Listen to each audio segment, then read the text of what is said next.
বাজারের ভিটিটা যাতে শেষ করতে পারি, বিল্ডিংয়ের ছাদটা যাতে ডালাই দিতে পারি, 3 নম্বর মেয়েগা যাতে বিয়া দিতে পারি, 4 নম্বর ছেলেগা যাতে বিদেশ পাঠাইতে পারি। এই জমিখান তোর চাচার বেচবো বেচবো কয়, কিন্তু বেচে না, আগুয়ায় ফিরছায়। বহুত দিন ধরে ঘুরতে আসি, জমিখান কিনতাম, নাহলে তো মরে গেলাম হইলে, হ্যাঁ কবরেই গেলাম গইলে। কিন্তু তোর চাচাও জমি বেচে না, আমিও মরতে পারি না। কথা বুঝছেন না? এই কারণে এবারটা মরেন না, নাহলে এবারটা মরে গেল হইলে অনেক আগে। এই সমস্ত কথা এগুলোর আশায়, এই দুনিয়া প্রাপ্তির আশায় হায়াত চাওয়ার কোনো কি নাই, অনুমতি। রমজান যখন 2 মাস কাছে থাকে, রমজানের জন্য আকাঙ্ক্ষা করা, এটা একটা ইবাদত, সুন্নত। এটা একটা নবীজির আমল। আল্লাহর নবী সাল্লাল্লাহু আলাইহি ওয়াসাল্লাম রমজানের আকাঙ্ক্ষায় 2 মাস আগে থাকতেই তিনি 2 মাস পরের রমজানের জন্য হায়াত চাইতেন।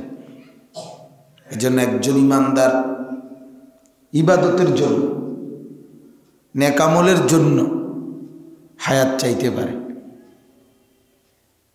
এটাও এটার দ্বারা বোঝা যায়। আর কোনো বিষয়ে আল্লাহ নবী সাল্লাল্লাহু আলাইহি ওয়াসাল্লাম দুনিয়াবি বিষয়ে হায়াত চান না। আমরা তো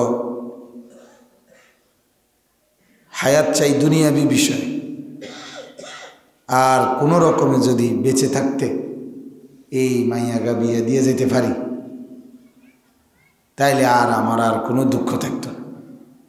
তাইলে উনি হায়াত চাইতেছে এই মেয়েগা শেষ বিয়ে দেওয়ানোর লাগে। ফিলারগুলো উঠে ফেলছি, ছাদটা যদি ডালাই দিয়ে যাইতে পারি, তাইলে আর আমার কোনো দুঃখ নাই। তাইলে হায়াত চাইতেছে কিসের জন্য? ছাদ ডালাইয়ের জন্য। এরকম আছে না, আমরা অহরহ শুধুমাত্র দুনিয়ার প্রত্যাশায় আমরা হায়াত চাই। ওই যে ছেলেটার দাদা মুমূর্ষ, কিন্তু মরার আগে ওনার আশা নাতির বউ দেখে যাওয়া, এটা একটা ওনার আফসোস। খুব জান দিয়া পরিবারওয়ালারা নাতির জন্য বউ খুঁজতেছে, দাদায় নাতির বউটা দেখে মরণে লেগে। এটা হলো দাদার আকাঙ্ক্ষা। মরতেছে না নাতির বউ, কারণ দাদা এটা শুনছে যে কবরে গেলেই মুনকার নাকির প্রথম প্রশ্ন করবে যে আপনার নাতির বউর নাম কি। এটা হইল কবরের প্রথম সওয়াল। এটা তো কইতেই বউ। এখন নাম না জানিয়া গেলে যদি এরপরে জিজ্ঞাসা ফেরেশতারা যে দেখতে শুনতে কেমন, দ্বিতীয় প্রশ্ন। এই জন্য এই আশায় উনি মরতে পারতেছে না। এই সমস্ত বিষয় হলো আমরা কেবল দুনিয়া চাই, দুনিয়ার আকাঙ্ক্ষা, দুনিয়ার আকাঙ্ক্ষা। কোরআনুল কারীমের মধ্যে আল্লাহ তাআলা বলেন, যারহুম ইয়াকুলু ওয়া ইয়াতামাত্তাউ ওয়া ইউলহিহিমুল আমাল। আল্লাহ তাআলা বলেন, নাফরমান পাপীদেরকে ছেড়ে দেন, তারা দুনিয়া খাইতে থাকুক। ইয়াকুলু ওয়া ইয়াতামাত্তাউ, দুনিয়া উপভোগ করুক। ওয়া ইউলহিহিমুল আমাল, এবং লম্বা লম্বা আশা বানাইতে থাকুক দুনিয়ার ব্যাপারে। ফাসাউফা ইয়ালামুন, অচিরেই শুধু দুনিয়া খাওয়া, উপভোগ করা, দুনিয়ার আশা বানানো, এতটুকুর পরিণতি কি অচিরেই জানতে পারবে। অচিরেই বুঝবে, খবরে গেলেই বুঝবে দরকার ছিল কি, করেছিল কি, উচিত ছিল কি, করলো কি। তখন শুধু হায় হায় করবে, আফসুস করবে, হায় করলাম কি। হাসরের মাঠে শুধু আফসুস করবে। কুরআনুল কারীমের মধ্যে আছে ইয়াউমাইদিন ইয়াতাযাক্কারুল ইনসান, হাসরের দিন সমস্ত মানুষ কিয়ামতের মাঠে, হাসরের মাঠে তার জীবনের প্রতি অক্ষর কর্মকাণ্ড তার মনে আসবে। আজকে হয়তো আমাদের সব মনে নেই। আজকে মনে করেন 11 ফেব্রুয়ারি, গত বছর 11 ফেব্রুয়ারি ঠিক এই 12:55 আমরা কি করছি আমাদের হয়তো কারোই কি নাই, করতে পারবেন আপনি গত বছর ঠিক এই টাইমে এই দিনে আপনি কিটছেন। তাহলে এখন হয়তো বহু কিছু আমাদের মনে নাই, কিন্তু আল্লাহ তাআলা বলেন হাসরের দিন একদম স্পষ্ট প্রত্যেকটি মানুষ তার পুরাটা হায়াতের সব কিছু তার মনে আসবে। তখন সে ওগুলো মনে আইলেই তো তার আন্দাজ হয়ে যাবে তার পরিণতিটা কি, তার পরিণতিটা কি। তখন সে শুধু বলবে ইয়া লাইতানি কদ্দামতু লিহায়াতি। আল্লাহ পাক বলেন তখন সেই নাফরমান বলবে হায় যদি দুনিয়ার হায়াত থাকতে আজকের এই আখিরাতের জন্য কিছু পাঠাইতাম, যদি কিছু নেকি পাঠাইতাম, যদি কিছু ইবাদত পাঠাইতাম, তাহলে কতই না ভালো হতো। এটা আফসোস। এজন্য আফসোস করতেই হবে, কোনো সন্দেহ নেই। আরে আল্লাহ নবী সাল্লাল্লাহু আলাইহি ওয়াসাল্লাম এটা পর্যন্ত বলছে, জান্নাতি বান্দা পর্যন্ত দুনিয়ায় কিছু কিছু টাইম আল্লাহকে কেন ডাকে নাই, এই জন্য জান্নাতি বান্দা পর্যন্ত আফসোস করবে, আহারে ওই সময়গুলোকে আল্লাহরে ডাকলাম, অথচ সে কোথায়? জান্নাতে থাকার পর। জান্নাতির পাওয়া না পাওয়া নিয়ে কোনো আফসোস থাকবে না যে আরে দিছে তো দিছে, কিন্তু এটা কাফটা একটু বড় দিলে ভালো হইতো, তোমার সামুজটা আর একটু সুন্দর দিলে ভালো হইতো, এরকম কিচ্ছু হবে, এমন কোনো আফসোস জান্নাতে থাকবে। কারণ আফসোস করবে তো তার জানার কারণে যে আমি জানি এতে ভালো আছে আর আমারে দিছে দুর্বলটা। তো রব্বুল আলামিন যা দেবে জান্নাত, বান্দা তো এর চাইতে উত্তম কিছুর কল্পনাও করতে পারবে। তো হে আর আফসোস করব কি? তার তো কোনো মেমোরি তো আসবে না যে এর চাইতে উত্তম কিছু হইতে পারে। এই জন্য আল্লাহ তাআলা, আল্লাহ নবী বলেন আফসোস করো।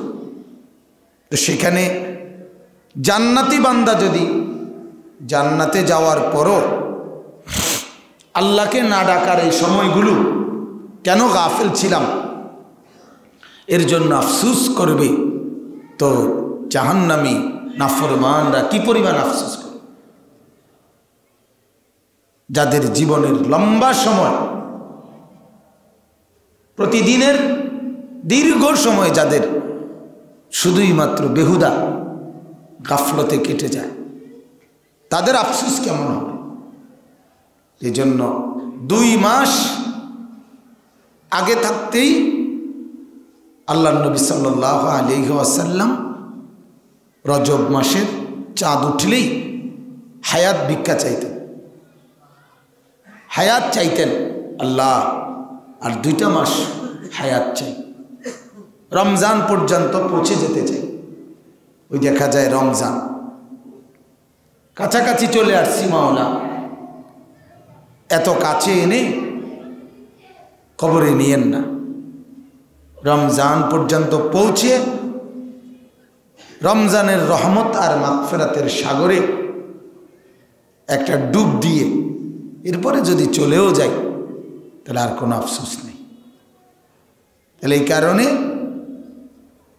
এটা কিন্তু খুব দিল দিয়ে, যাদের ভিতরে ঈমান আমল আছে, আখিরাত পরকালের ভাবনা আছে যাদের, আপনাদের, তারা প্রত্যেকেই দিল দিয়ে এই দোয়া পড়বেন।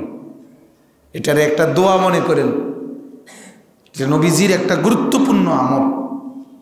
আল্লাহুম্মা বারিক লানা ফি রাজাবা ওয়া শাবান ওয়া বাল্লিগনা রমাদান। মন দিয়া পড়বেন, বারবার পড়বেন, বারবার পড়বেন। কলিজার মধ্যে রমজানের ভালোবাসা তৈরি করবেন, রমজানের চাওয়া পাওয়া তৈরি করবেন। তাহলে আমরা দুই কথা বললাম। এক কথা তো হলো এই দোয়া আল্লাহ নবী সাল্লাল্লাহু আলাইহি সাল্লাম করতেন নিয়মিত, রজব মাস থেকে নিয়ে রমজানের চাঁদ ওঠা পর্যন্ত 2 মাস। তাহলে এটা একটা সুন্নত আমল, আমাদেরও করা উচিত। আর 2 নাম্বার হলো, হায়াত কেউ যদি চায় আল্লাহর কাছে আর কিছুদিন বাঁচতে চাই, তাহলে সেটা শুধুই ইবাদতের জন্য। কিসের জন্য বলেন? হাদিসের মধ্যে আছে, আল্লাহর নবী সাল্লাল্লাহু আলাইহি ওয়াসাল্লাম বলেন, লাওয়াদিত্তু আন্নী উকতালু ফি সাবিলিল্লাহ সুম্মা উহিয়া সুম্মা উকতাল সুম্মা উহিয়া সুম্মা উকতাল। আল্লাহর নবী বলেন, আমার ইচ্ছা, আমার মন চায়, আমার দিল চায় আমি আল্লাহর রাস্তায় জিহাদ করে শহীদ হয়ে যাই, আবার হায়াত ফিরে পাই, আবার জিহাদ করে শহীদ হয়ে যাই, আবার হায়াত ফিরে পাই, আবার শহীদ হয়ে জীবন দিয়ে দেই। এটা আমার দিল চায়। 3 বার যদি হায়াত পৃথিবীতে ফিরে ফিরে আসে, 3 বারই আল্লাহর জন্য জান দিয়ে দিতে চাই। নবীজি বলছেন, হাদিস। তাহলে এখানেও কি বোঝা গেল? আল্লাহ নবী সাল্লাল্লাহু আলাইহি সাল্লাম হায়াত চাইছেন ফিরাই, আবার কিসের জন্য? আল্লাহর পথে জান দেওয়ার জন্য, ইবাদত। ইবাদত, এজন্য ইবাদতের তামান্নায় হায়াত চাওয়া এটা সুন্নাত আমল।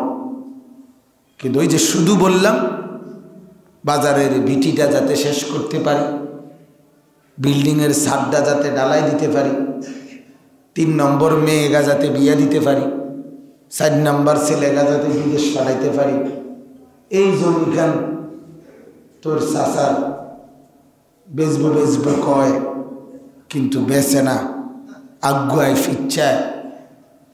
বহুত দিন ধরে ঘুরতে আসি, জমিখান কিনতাম, নাহলে তো মরে গেলাম হইলে, হ্যাঁ কবরেই গেলাম গইলে। কিন্তু তোর চাচাও জমি বেচে না, আমিও মরতে পারি না। কথা বুঝছেন না? এই কারণে এবারটা মরেন না, নাহলে এবারটা মরে গেল হইলে অনেক আগে। এই সমস্ত কথা, এগুলোর আশায়, এই দুনিয়া প্রাপ্তির আশায় হায়াত চাওয়ার কোনো কি নাই, অনুমতি নেই, কোনো জরুরত নেই। এই জন্য আল্লাহ নবী সাল্লাল্লাহু আলাইহি ওয়াসাল্লাম বলেন, ওই দীর্ঘ হায়াত মুবারক, দামি, বরকত যে হায়াত, হায়াত তো লম্বা, আমলও অনেক।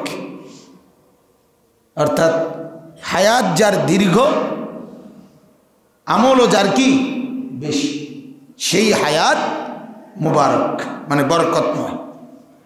হায়াত লম্বা, বিড়ি খানার টাইমও লম্বা, তো এই হায়াতের কোনো কি নাই। 70 বছর এখনো বিড়ি খায়, 60 বছর এখনো বিড়ি খায়, তাহলে এই লম্বা হায়াতে শুধু যা বিড়ির পরিমাণে বাড়ছে, আর কোনো কাম হয়েছে না। এইটার কোনো কি নাই, ফায়দা নাই। এই জন্য আমলের জন্য, আখিরাতের জন্য, ইবাদতের জন্য, বন্দেগীর জন্য হায়াত চাওয়া এটা উচিত। কোরআনুল কারীমের মধ্যে আছে প্রত্যেকটা পাপী নাফরমান যারা বেআমল, মালাকুল মউত যখন আজরাইল জান কবজ করার জন্য এসে দাঁড়াবে সামনে, প্রত্যেকেই হায়াত চাইবে আল্লাহর কাছে। এই সময় ক্বালা রব্বিরজিউন, আল্লাহ আমাকে দুনিয়ায় ফেরত দেন।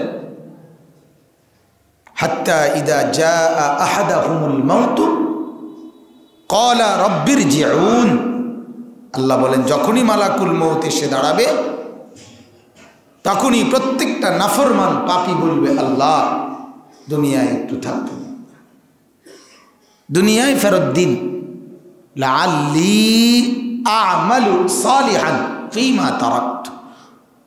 যত নেক আমল ছুটে গেছে আল্লাহ সেই নেক আমলগুলো এখন করব। আজরাইলে দেখা মনে হয়েছে আসলে তো আমার নেক আমল নাই।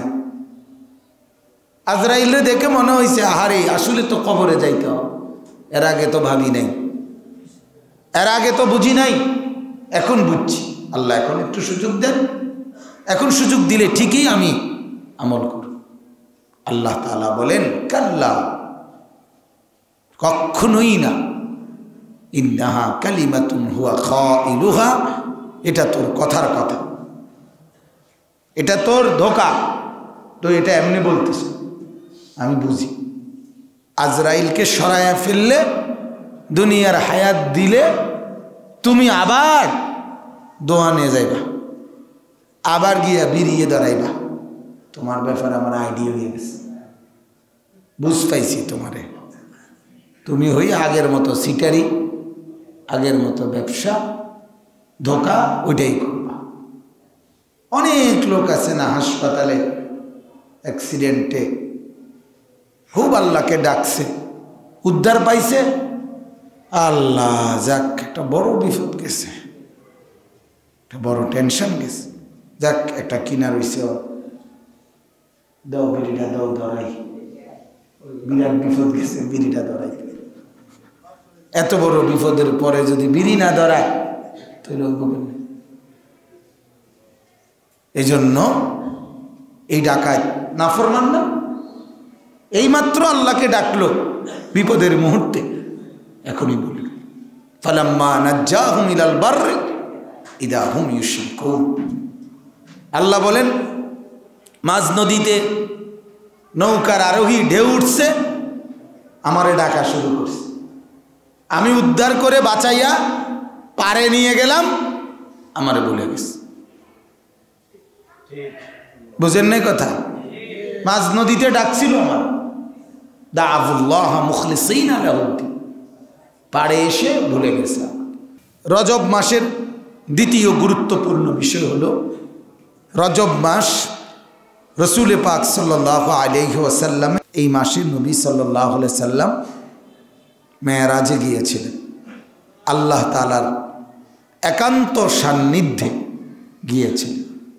এটা মশহুর, অর্থাৎ একটি প্রসিদ্ধ মত ঐতিহাসিকদের, যে রজব মাসের 27 তারিখ আল্লাহ নবী সাল্লাল্লাহু আলাইহি ওয়াসাল্লাম মেরাজে গিয়েছিলেন।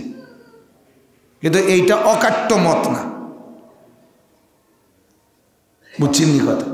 প্রসিদ্ধ মত, তবে কি মত না, অকাট্য মত না, অর্থাৎ সর্বসম্মতিক্রমে সমস্ত ওলামা, মুহাদ্দিসিন, মুফাসসিরিন সবার মতে ঐক্যমত যে রজব মাসের 27 তারিখ, এটা বিষয়টা এটা মেরাজ অকাট্য।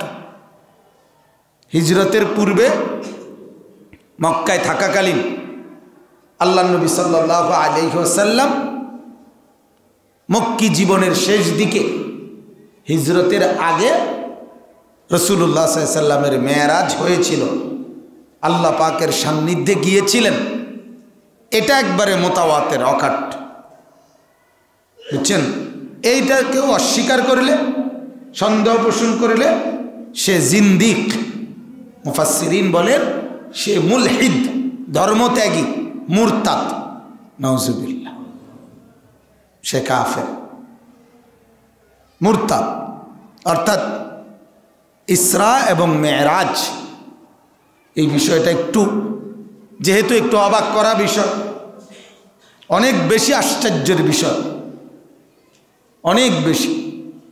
আল্লাহ নবী সাল্লাল্লাহু আলাইহি ওয়াসাল্লাম মক্কা শরীফ থেকে, কাবা ঘরের কাছ থেকে গেলেন বাইতুল মুকাদ্দাস, সেখান থেকে 7 আসমান, সেখান থেকে সিদরাতুল মুনতাহা, সেখান থেকে আল্লাহ পাকের আরশ, সেখান থেকে আবার ফিরে আসা, পথিমধ্যে জান্নাত দেখছেন, পুরা জাহান্নাম দেখছেন, পুরা 7 আসমানের হালাত দেখছেন, সব বিস্তারিত দেখে দেখছেনও, এমন না যে দৌড়ের উপরে চাইয়া কোনো রকম আইয়া লাইছেন, হ্যাঁ, এইরকম না, সব কিছুর এত স্পষ্ট যে একবারে চোখের সামনে ভাসতেছে, এবং আল্লাহর নবী সেগুলোর বিস্তারিত বর্ণনা জমিনের মধ্যে এসে সাহাবায়ে কেরামের সামনে, মানুষের সামনে পেশ করছে।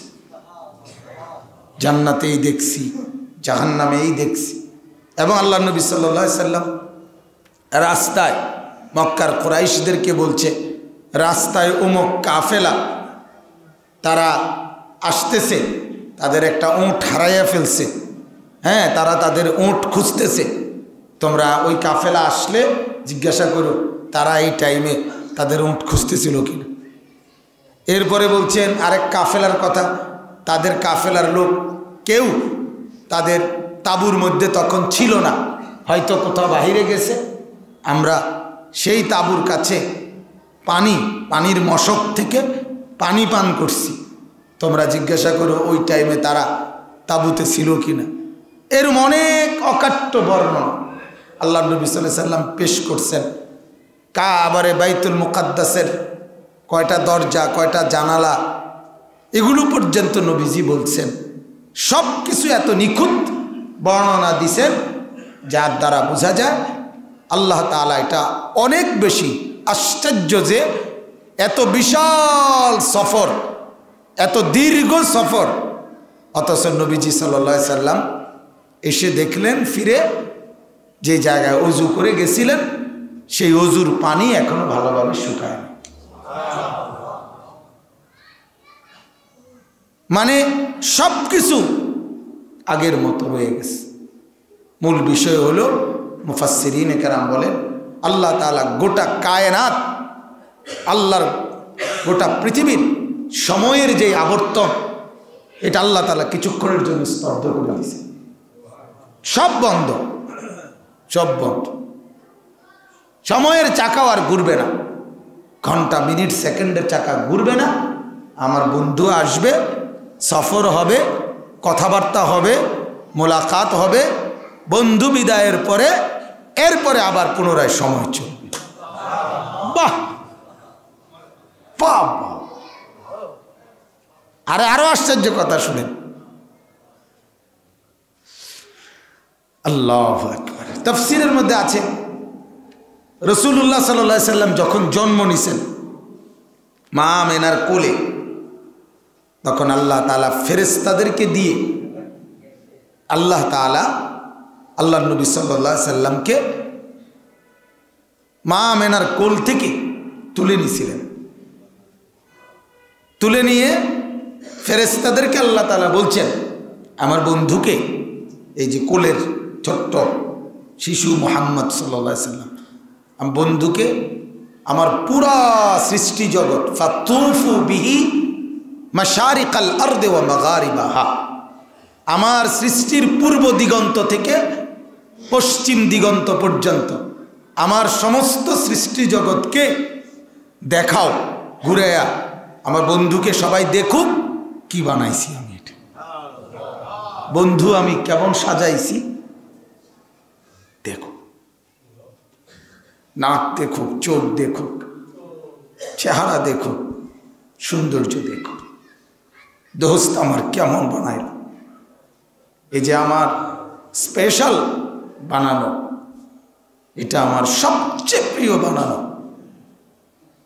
এই আমার ডিজাইনের সেরা ডিজাইন, এটা আমার সেরা ডিজাইন, দেখুন সবাই। তো কোলের বয়সে পুরা সৃষ্টিকে দেখাইছে, বন্ধুকে তোমরা দেখো। আর 50 বছর বয়সে নবীজির আল্লাহ তাআলা নবীজিকে মেরাজে নিছে।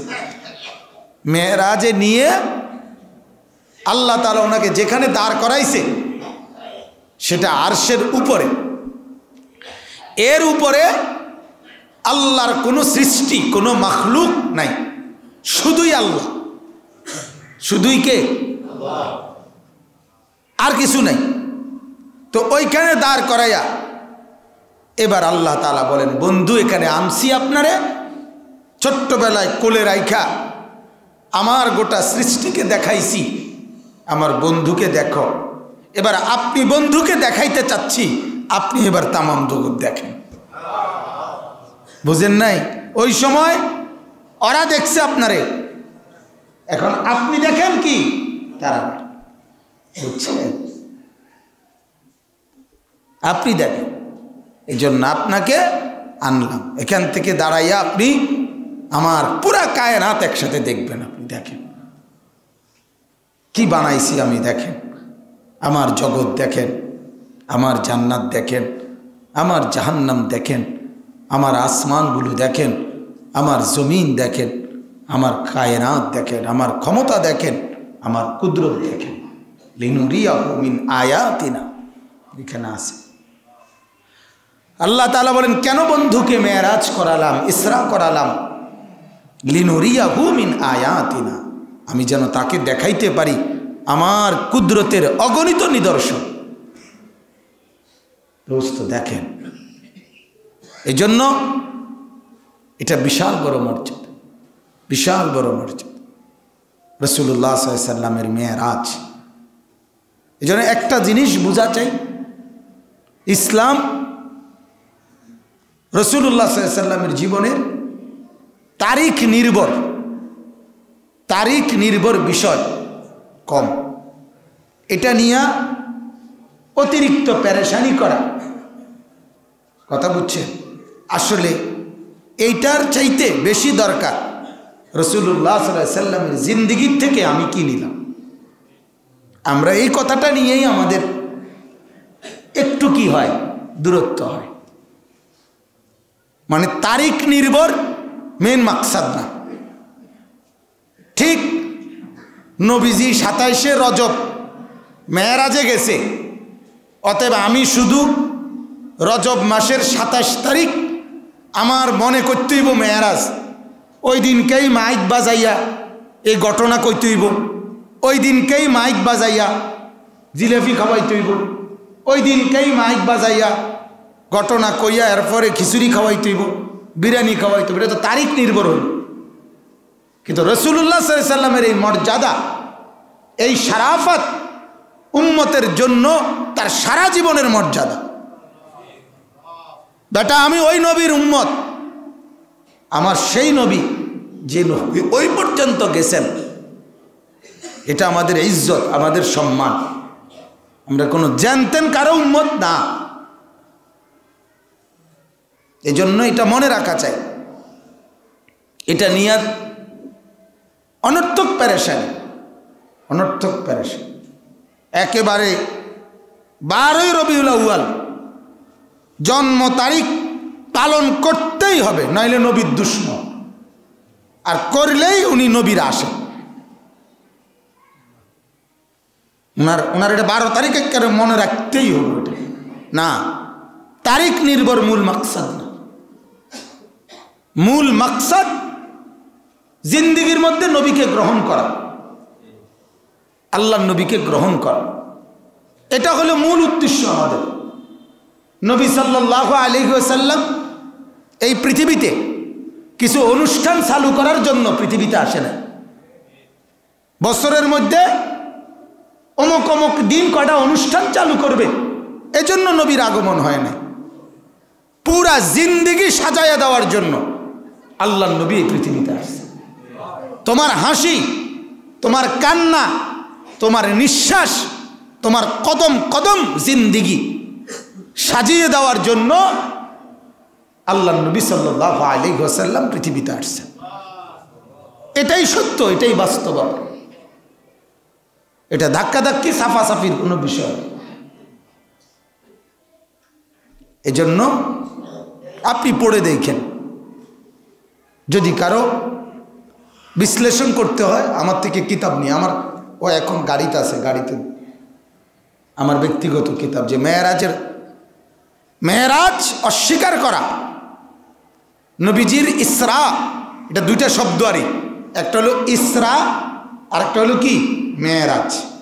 জমিন থেকে জমিন এটারে বলে ইসরা, জমিন থেকে আল্লাহর দরবার সেখান থেকে ফিরে আসা এটারে বলে মেরাজ। প্রথম শব্দটা কি বলেন তো নবীজি প্রথম মক্কা শরীফ থেকে মানে কাবা ঘরের কাছ থেকে বোরাকে চড়ে বাইতুল মুকাদ্দাস ফিলিস্তিন মসজিদে আকসায় গেছেন। তাহলে জমিন থেকে কই গেছেন? আরেক জমিনে গেছেন। এক মসজিদ থেকে আরেক মসজিদে গেছেন, এইটারে কয় ইসরা। আর ওইখান থেকে আবার তিনি 7 আসমানের উপরে, সেখান থেকে আল্লাহর কাছে গেছেন। ওইখান থেকে উপরে উঠা এটারে বলে মেরাজ। মেরাজ শব্দের অর্থ হলো সিঁড়ি। সিঁড়ি সিঁড়ি সিঁড়ি বুঝুন না, যে আমরা সিঁড়ি, যে এই সিঁড়ি অ্যাক্সেলেটর। মেরাজ অর্থ অ্যাক্সেলেটর, সিঁড়ি। অ্যাক্সেলেটর হইতে তোর সুবিধা হয়েছে এখন, আগের সিঁড়ি তো ছিল এমনি সিঁড়ি, অ্যাক্সেলেটর হলো বৈদ্যুতিক সিঁড়ি, ঠিক না? মানে অর্থাৎ যেটা মেশিনে কি চলে, দাঁড়াইলেই হয়, সিঁড়ি নিজে না, না লিফট না, লিফট আরেকটা। লিফট তো যেটা বাক্সার মতো এমনি দাঁড়ায় থাকলে ওঠে। অ্যাক্সেলেটর হইল আপনার চলন্ত সিঁড়ি, একবার হুবহু সিঁড়ির মতো দেখতে, বাকি চলে কিসে? বৈদ্যুতিক ইয়াতে, ইলেকট্রিকে, ওইটা উঠে। এইটারে কয় এই মেরাজ। যেমন আল্লাহ পাক তাফসিরে আছে 7 আসমানের উপর থেকে ওই বাইতুল মুকাদ্দাসের সামনে অ্যাক্সেলেটর, এই চলো, আরে আল্লাহ তাআলা সিঁড়ি আল্লাহর কুদরতে ওইখান থেকে ফেলছে নিচে। আর এইটার উপর দিয়েই নবীজি সাল্লাল্লাহু আলাইহি ওয়াসাল্লাম ওই বোরাকে চড়ে এই সিঁড়িগুলো টপকায়া এরপরে উপরের দিকে গেছে। এই জন্য এটারে মেরাজ বলে। সিঁড়িও ব্যবহার হয়েছে, বোরাকও ব্যবহার হয়েছে। তো এই জন্য আমরা প্রত্যেকেই এটাকে বিশ্বাস করা, ইয়াকিন করা, নিজের কলিজার মধ্যে খুশি অনুভব করা, আমি এমন নবীর উম্মত, আমি এমনতম শ্রেষ্ঠতম নবীর উম্মত যাকে আল্লাহ তাআলা এই মর্যাদা দান করছে। সুবহানাল্লাহ, সুবহানাল্লাহ। এটা এত বেশি বলা উচিত যে আল্লাহ নিজে বলছে সুবহানাল্লাহ। এই যে সুবহানাল্লাযী আসরা, সুবহান আশ্চর্য জ্ঞাপক শব্দ, আল্লাহ বলছে। মেরাজ থেকে ফিরে দিয়া নবীজিকে আল্লাহ কোরআনের আয়াত নাজিল করে জানাইছে, আয় কিতারে করলাম, কিরে করলাম সুবহানাল্লাহ। আল্লাহ বলে আমি সুবহানাল্লাহ কইতেছি, করলাম কি দোস্ত বন্ধু রে, কি মর্যাদা দিলাম। মক্কার কাফেররা বলতেছিল, মুহাম্মদ আরে তোমার তো কোনো ইজ্জতে নাই, তোমারে তায়েফের বাচ্চারা পর্যন্ত পাথর মারে, কেউ কোনো 2টা পয়সা মূল্যায়ন করে না, আর তুমি কেবল কও তোমার লগে আল্লাহ আছে, আল্লাহ আছে। কোনারে হেবড়া তোমার লগে আছে, তিনি যদি তোমার সাথে থাকেই তো তোমার এই বেজ্জতি কথা বুঝছেন না? এই তায়েফের পরে নবী মেরাজে গেছে, তখন আল্লাহ তাআলা বলছে, দোস্ত এইবার তো আর দেরি করা যায় না। আল্লাহ তাআলা বলে, দোস্ত এবার আমার মহব্বতের জোয়ারে, মহব্বতের সাগরে জোয়ার উঠছে, এবার চলে। ঠিক আছে, ওর আর একটু কন মর্যাদা, আর আমি আসি কি না আমি দেখাইতেছি, আপনার সম্মান আমি দেখাচ্ছি। চলেন, আপনাকে সম্মান দিচ্ছি, আপনাকে মূল্যায়ন করছি। তো কায়নাতের কারো কপালে যে ইজ্জত জোটে নাই, আপনি বন্ধু একা, শুধু আপনাকেই সে সম্মান দেবে।